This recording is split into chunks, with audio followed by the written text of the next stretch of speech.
Silchar news 24 এ আপনাদেরকে স্বাগতম জানাই। আজ হলো 25 জানুয়ারি শনিবার। আজকের কয়েকটি বিশেষ গুরুত্বপূর্ণ খবর নিয়ে আসলাম। এর প্রথম খবরটি হলো গতকাল ভারতের মহারাষ্ট্রের জলগাঁও এলাকায় ভয়াবহ ট্রেন দুর্ঘটনা সংঘটিত হয়েছে। এই ভয়াবহ ট্রেন দুর্ঘটনায় প্রায় 13 জন লোকেদের মৃত্যু হয়েছে এবং আরো অনেক আহত রয়েছেন। জানা গেছে এক চাওয়ালার ছড়ানো গুজবেই এই ঘটনা সংঘটিত হয়েছে। চাওয়ালা বলেছে ট্রেনেতে আগুন ধরে নিয়েছে, যার ফলে ট্রেনের যাত্রীরা ভয় পেয়ে চলন্ত ট্রেন থেকে লাফ দেওয়া আরম্ভ করেছে। যাত্রীরা ট্রেনের অন্য রাস্তায় লাফ দিয়েছেন। সেই রাস্তায় কর্ণাটক এক্সপ্রেসের সঙ্গে এক যাত্রীদের ধাক্কা লেগে প্রায় 13 জন যাত্রীর মৃত্যু হয়েছে বলে খবর এসেছে। এদিকে ভোটার তালিকায় নাম নেই ছত্তিশগড়ের প্রাক্তন মুখ্যমন্ত্রী হরিশ রবার্টের। দীর্ঘদিন দেরাদুনেতে থাকা প্রবীণ কংগ্রেসি নেতা বৃহস্পতিবার ভোট দেওয়ার জন্য গিয়েছিলেন স্থানীয় পৌরসভা নির্বাচনে, কিন্তু ভোটার লিস্টেতে নাম না থাকার কারণে ভোটদান করিতে পারলেন না প্রাক্তন মুখ্যমন্ত্রী হরিশ রবার্ট। এদিকে আগামী 28 জানুয়ারি তারিখে আবার 500 কোটি টাকার ঋণ নেবে রাজ্য সরকার। আবার 500 কোটি টাকা ঋণ নেওয়ার জন্য রিজার্ভ ব্যাংকের কাছে প্রস্তাব দাখিল করেছে রাজ্য সরকার বলে খবর এসেছে। এদিকে রাজ্যে আগামী 17 মার্চেতে মাধ্যমিক উচ্চ মাধ্যমিকের পরীক্ষা শেষ হবে। প্রায় 18-19 মার্চের মধ্যে পঞ্চায়েত নির্বাচনের বিজ্ঞপ্তি জারি না হলে আদালতে যাওয়ার হুমকি দিলেন প্রদেশ কংগ্রেসের সভাপতি ভূপেন বোরা। এদিকে আমেরিকায় নতুন রাষ্ট্রপতি ডোনাল্ড ট্রাম্পের শপথ গ্রহণের পর ভারতবাসীদের জন্য এসেছে একটি ভালো খবর। ভারত আমেরিকা থেকে কাঁচা তেল নিয়ে আসার সিদ্ধান্ত নিয়েছে, যার ফলে দেশেতে ডিজেল পেট্রোলের দাম অনেকটাই কমে যাবে। এদিকে স্ত্রীকে খুনের পর টুকরো টুকরো করে প্রেসার কুকারে রান্না করলো স্বামী। নিজের স্ত্রীকে হত্যা করে টুকরো টুকরো করে প্রেসার কুকারে সিদ্ধ করলো স্বামী। হায়দ্রাবাদেতে এ ধরনের ভয়ঙ্কর খুনের ঘটনা সংঘটিত হয়েছে। জেরায় অপরাধের কথা স্বীকার করেছে স্বামী।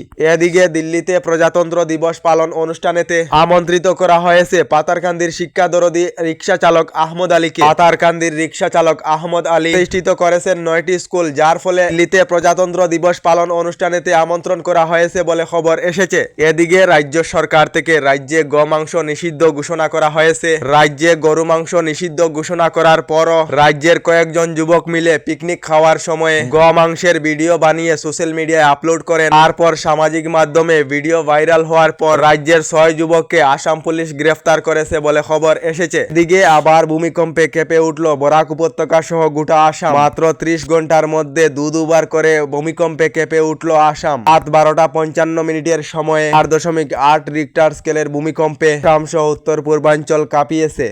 এদিকে চাল গম নয়, প্রয়োজনে নগদ রেশন দেবে কেন্দ্র।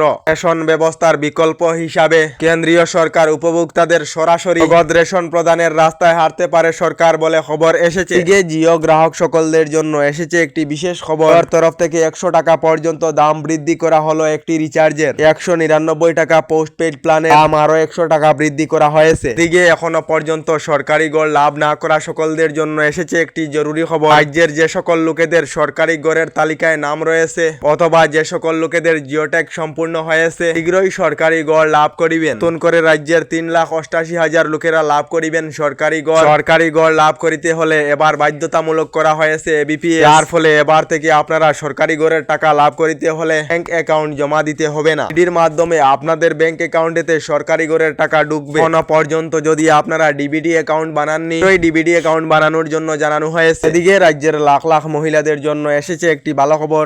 যে সকল মহিলারা আত্মসহায়ক গোট অর্থাৎ এসএইচজি গ্রুপেতে রয়েছেন, এই সকল মহিলারা শীঘ্রই 10,000 করে টাকা লাভ করিবেন বলে রাজ্য সরকার থেকে জানানো হয়েছে। আগামী ফেব্রুয়ারি অথবা মার্চ মাসেতে রাজ্যের লাখ লাখ মহিলাদের ব্যাংক অ্যাকাউন্টেতে 10,000 করে টাকা রাজ্য সরকার থেকে প্রদান করা হবে। এর মোট 27 লাখ মহিলারা 10,000 করে টাকা লাভ করিবেন বলে রাজ্য সরকার থেকে জানানো হয়েছে। আমাদের ডেইলি খবরগুলি ভালো লাগলে আমাদের ভিডিওতে লাইক দিয়ে চ্যানেলটিকে সাবস্ক্রাইব করে নেবেন।